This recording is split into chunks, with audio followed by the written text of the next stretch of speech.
Hello everyone, welcome back to my channel. आज की video में हम सीखेंगे ट्रांसलेशन यानी अनुवाद, हिंदी के वाक्यों को अंग्रेजी में अनुवाद करना। तो आइए शुरू करते हैं। ये जो सेंटेंस है यहाँ पर, ये सारे प्रेजेंट कंटिन्यूअस टेंस में आते हैं। ठीक है, जो काम अभी प्रेजेंट में चल रहा है, प्रेजेंट कंटिन्यूअस टेंस। पहला सेंटेंस है मैं जा रहा हूं। मैं जा रहा हूं, ये अभी हो रहा है ना, ये काम मैं जा रहा हूं। तो सबसे पहले हम यहाँ के लिए, यहाँ मैं के लिए लिखेंगे आई। आई का मतलब मैं होता है ना, ये यहाँ पे बिंदी नहीं लगी है। मैं यानी आई, उसके बाद हूं के लिए एम, उसके बाद क्रिया क्या हो रही है, जाना। तो गो का मतलब जाना होता है, तो यहाँ पे रहा है इसके साथ लगा, रहा हूं लगा है इसके साथ, तो रहा के लिए ING लगेगा। जा रहा हूं, मैं जा रहा हूं, आई एम, गो के साथ ING, going. I am going, मैं जा रहा हूं। तुम खेल रहे हो, ये भी काम अभी हो रहा है ना, कि तुम खेल रहे हो, प्रेजेंट में हो रहा है ये काम। तो यहाँ पे हम तुम के लिए क्या लिखेंगे, YOU, यू मतलब तुम। और हो के लिए लिखेंगे पहले आर, हो और हैं के लिए आर लगता है ना, तो UR। उसके बाद क्रिया क्या हो रही है, खेलना। खेलना के साथ रहे यानी ING लगेगा इसके साथ भी। खेलने को क्या कहते हैं, प्ले, PLAY, उसके बाद ING, playing, YOU are playing. Ram हंस रहा है। राम हंस रहा है, सबसे पहले राम, उसके बाद है के लिए इज, राम इज। हंसने को क्या कहते हैं, लाफ, तो लाफिंग, LAUGHING,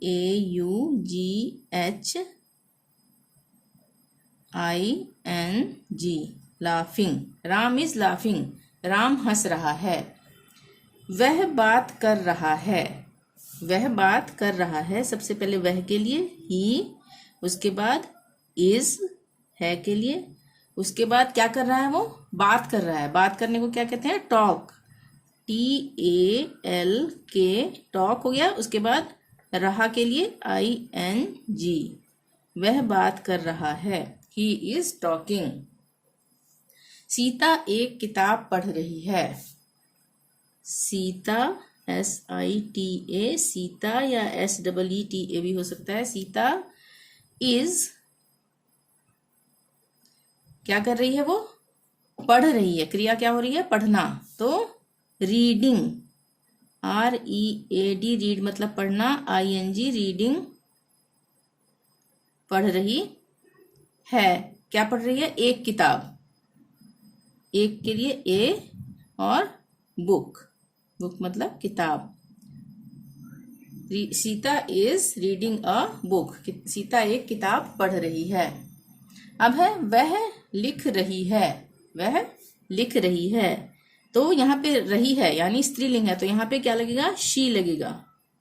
पुल्लिंग के लिए ही और स्त्रीलिंग के लिए शी। शी इज क्या कर रही है, वो लिख रही है। लिखना को क्या कहते हैं, राइट, WRITING, राइटिंग, यानी ING लग गया रही के लिए। शी इज राइटिंग, वह लिख रही है। अब है शेर जंगल में दहाड़ रहा है। शेर जंगल में दहाड़ रहा है, क्या लिखेंगे शेर के लिए, लॉयन, LION, लॉयन। दहाड़ने को कहते हैं रोअर, रोअर उसके साथ लग जाएगा ING, roaring, ROARING,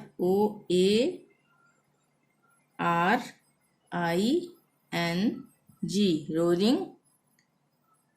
in the, in का मतलब में, इन द, कहाँ, जंगल में, फॉरेस्ट, या जंगल भी लिख सकते हैं, फॉरेस्ट। ठीक है, हम दौड़ रहे हैं, हम दौड़ रहे हैं। हम के लिए वी, हैं के लिए आर। दौड़ने को क्या कहते हैं? क्रिया हो रही है ना ये दौड़ना, वर्ब। तो दौड़ने को क्या कहते हैं? Run, R U N. तो यहाँ पे रनिंग होगा रहे के लिए, ठीक है। R U N N I N G, running, ठीक है। यहाँ पे डबल एन हो जाएगा, R U N N I N G, running. वे सो रहे हैं, वे सो रहे हैं। वे को क्या कहते हैं? They, T H E Y, they are. सोना को क्या कहते हैं? Sleep, S L double E P, फिर क्या लगेगा? I N G, sleeping. They are sleeping, वे सो रहे हैं। बच्चे रो रहे हैं, द चिल्ड्रन आर क्राइंग। बच्चे के साथ क्या लग जाएगा? The, the children, C H I L D R E N. Children मतलब बहुत सारे बच्चे हो गए ना, चाइल्ड मतलब बच्चा, ये चिल्ड्रन मतलब बच्चे। द चिल्ड्रन आर, रोने को क्या कहेंगे? Crying, C R Y I N G, crying. अब यहाँ पे हमने नहीं लगा देना है सिर्फ इसमें। नेगेटिव सेंटेंस, जैसे यहाँ पे था मैं जा रहा हूं, तो यहाँ पे है मैं नहीं जा रहा हूं। तो यहाँ पे क्या होगा? मैं नहीं जा रहा हूं, I am not going. I am not going, सिर्फ नॉट लग जाएगा यहाँ पे, आई एम नॉट गोइंग। तुम नहीं खेल रहे हो, यू आर नॉट प्लेइंग, ठीक है। राम नहीं हंस रहा है, राम इज नॉट लाफिंग, ठीक है। वह बात नहीं कर रहा है, यहाँ पे पुल्लिंग है तो ही इज नॉट टॉकिंग।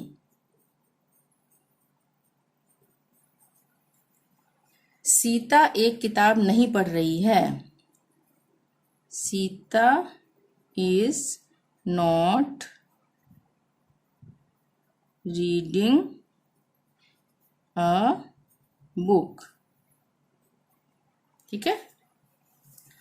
वह नहीं लिख रही है, she is not writing, she is not writing. शेर जंगल में नहीं दहाड़ रहा है, lion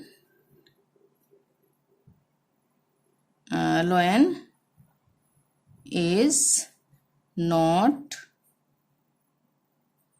roaring in the forest,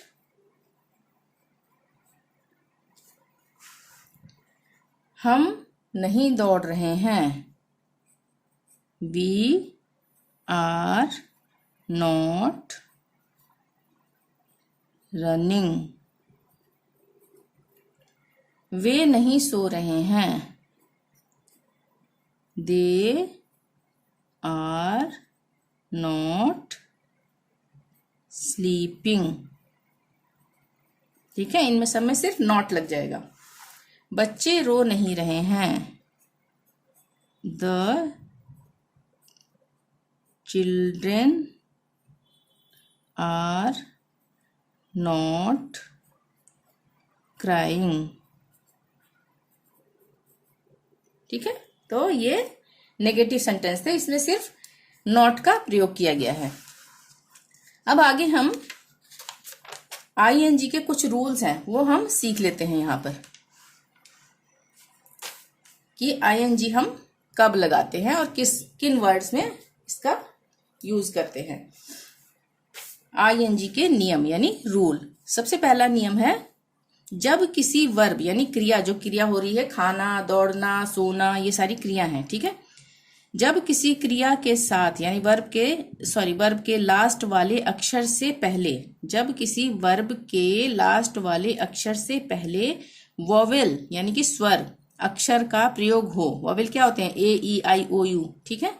तो इन अक्षरों का प्रयोग हो तो ऐसे वर्ब में आईएनजी लगाते समय अंत वाले अक्षर को डबल करके आईएनजी लगाते हैं, ठीक है। जैसे हम एग्जाम्पल से समझ लेते हैं, यहां समझ में आ जाएगा। जैसे है ये है RUN रन, ठीक है। तो इसके लास्ट वाले अक्षर से, ये लास्ट वाला अक्षर है, उससे पहले वोवेल का स्वर आ रहा हो, यू आ रहा है ना, यू, ठीक है। यू वोवेल है, AEIOU, ठीक है। वोवेल है तो उसमें से यू यहाँ पे आ रहा है, लास्ट वाले अक्षर से पहले एकदम यू आ रहा है, यानी कि वोवेल स्वर आ रहा है। तो यहाँ पे हम इसको डबल कर देंगे, एन को, एन जो लास्ट वाला अक्षर है, अंत वाले अक्षर को डबल करके आईएनजी लगाते हैं। यानी कि RUN है तो एन के साथ एक और एन लगेगा, यानी कि RUNNING, रनिंग बन जाएगा, ठीक है। उसी तरह से CUT कट, इसमें भी लास्ट वाले अक्षर से पहले वोवेल आ रहा है, स्वर आ रहा है, तो यहां पर भी हम टी के साथ एक और टी ऐड कर देंगे, यानी कि डबल कर देंगे और आईएनजी लगाएंगे। इसी तरह शट, SHUT, यहाँ पे भी वोवेल आ रहा है लास्ट वाले से पहले, ठीक है। तो यहाँ पे भी टी को डबल कर देंगे, शटिंग। डिग, यहाँ पे भी AEIOU, वोवेल में से आई आ रहा है यहाँ पे लास्ट वाले अक्षर से पहले, तो यहाँ पे भी हम लास्ट वाले अक्षर को डबल कर देंगे, यानी डिग है तो डिगिंग में डबल G आ जाएगा, उसके बाद आईएनजी लगेगा, ठीक है।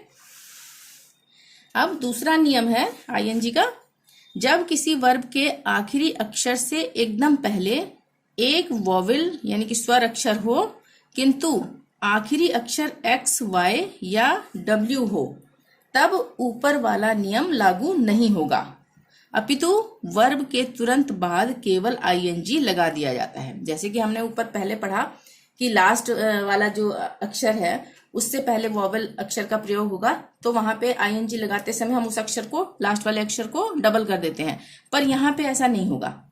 यहाँ हम लास्ट में X, Y, W आ रहा होगा तो ऊपर वाला नियम लागू नहीं होगा। जैसे बॉक्स है, यहाँ पे क्या आ रहा है? X आ रहा है, यहाँ पे जो मैंने बताया X आ रहा है यहाँ पे लास्ट वाला, ठीक है। तो यहाँ पे वोवेल आ रहा है उससे पहले, पर यहाँ पे X आ रहा है, इसलिए यहाँ पे हम X को डबल नहीं करेंगे, सीधा ING का प्रयोग कर देंगे, BOXING, ठीक है। उसी तरह से प्ले, PLAY, यहाँ पे भी लास्ट अक्षर से पहले वोवेल आ रहा है, जैसे हमने ऊपर पढ़ा था, पर लास्ट वाला अक्षर क्या आ रहा है? Y है, तो X, Y और W होगा लास्ट में, तो वहां पे सीधा ING लगाएंगे, डबल नहीं करेंगे इसको, Y के बाद ING, प्लेइंग, ठीक है।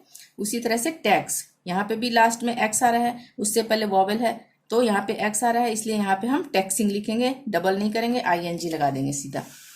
ड्रॉ में भी W आ रहा है, तो X, Y और W आए लास्ट में, तो उससे पहले वोवेल भी होगा, तो भी हम उस अक्षर को, लास्ट वाले को डबल नहीं करेंगे, ING का प्रयोग उसके बाद हम सीधा कर देंगे, ठीक है। ड्रॉइंग। अब तीसरा नियम है, जब किसी वर्ब के आखिरी अक्षर से पहले, जब किसी वर्ब के आखिरी अक्षर से पहले एक से ज्यादा वोवेल हों, एक से ज्यादा वोवेल स्वर हों, स्वर अक्षर का प्रयोग हो, तो ऐसे वर्ब के अंत में केवल ING लगाते हैं। जैसे एग्जाम्पल से समझते हैं, LEAD, लास्ट वाला अक्षर D है, इससे पहले क्या आ रहा है? वोवेल, और फिर एक और वोवेल आ रहा है, यानी कि डबल वोवेल आ गए, यहाँ पे एक से ज्यादा वोवेल आ गए, तो यहाँ पे हम D के बाद सीधा ING लगा देंगे, यानी कि लीड है तो लीडिंग, चीट है तो चीटिंग, चीट में भी T से पहले क्या आ रहा है? लास्ट वाले अक्षर से पहले दो वोवेल आ रहे हैं, एक से ज्यादा, तो यहाँ पे भी हम सिर्फ ING का प्रयोग करेंगे T के बाद, यानी चीट, चीटिंग। उसी तरह से पूल, पूलिंग, मीट, मीटिंग, ठीक है। इनमें सब में लास्ट वाले अक्षर से पहले एक से ज्यादा वोवेल आ रहे हैं, तो यहाँ पे सिर्फ ING का प्रयोग होगा।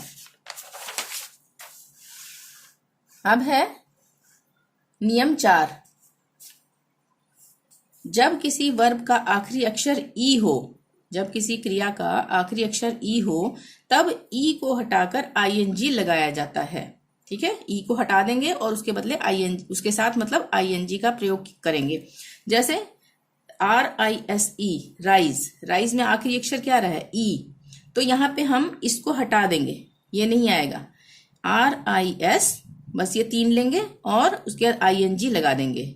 राइजिंग। इन वर्ड्स में ऐसे ही प्रयोग होगा, ये ध्यान से आपको याद करने होंगे कि जिस वर्ड में लास्ट में अक्षर ई आ रहा हो तो उसको हम हटा के सिर्फ ING लगाएंगे, यानी कि RIS के बाद ING का प्रयोग करेंगे। ठीक है, जैसे राइट, WRITE, राइट, राइट में क्या आ रहा है? लास्ट में ई आ रहा है।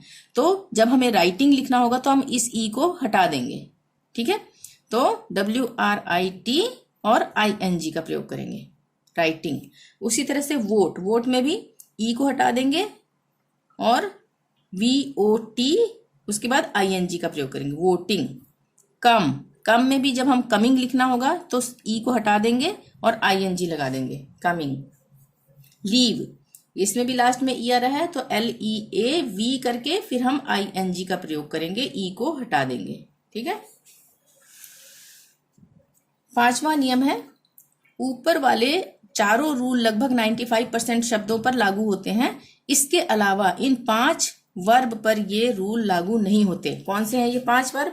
ये पहला है लाई, यहाँ पे LIE, लाई, यहाँ पे लास्ट में ई आ रहा है, पर यहाँ पे ऊपर वाले रूल लागू नहीं होंगे, ये आपको याद करने पड़ेंगे। LIE के साथ हम सीधा LYING करेंगे।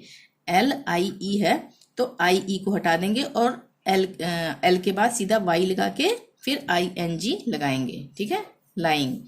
और डाई, अब यहाँ पे देखो DYE, डाई, डाई में भी यहाँ पे हम इसको Y नहीं हटाएंगे ना E हटाएंगे। ठीक है, DYE के साथ ही ING का प्रयोग करेंगे, यानी कि डाइंग। ओपन, ओपन में भी हम पूरा ओपन लिखेंगे और उसके बाद ING का प्रयोग करेंगे, ओपन। ठीक है, जबकि यहाँ पर भी लास्ट वाले अक्षर से पहले वॉवेल आ रहा है ना, ई, पर इन वर्ड्स में ऊपर वाले कोई भी रूल लागू नहीं होंगे। ओपन को हम ओपनिंग लिखेंगे ऐसे। सी, इसमें भी SEEC आ रहा है तो सी के बाद ही सीधा ING लगा देंगे, सीइंग। BE, बी में भी ING लगा देंगे सीधा और ये हो जाएगा बीइंग। ठीक है, तो ये आपको याद करने पड़ेंगे। तो आज की वीडियो में इतना ही। वीडियो पसंद आई हो तो प्लीज़ लाइक जरूर कर दें। चैनल को अभी तक सब्सक्राइब नहीं किया तो प्लीज़ सब्सक्राइब कर लें और शेयर जरूर करें। थैंक यू, मिलते हैं नेक्स्ट वीडियो में। Till then bye bye.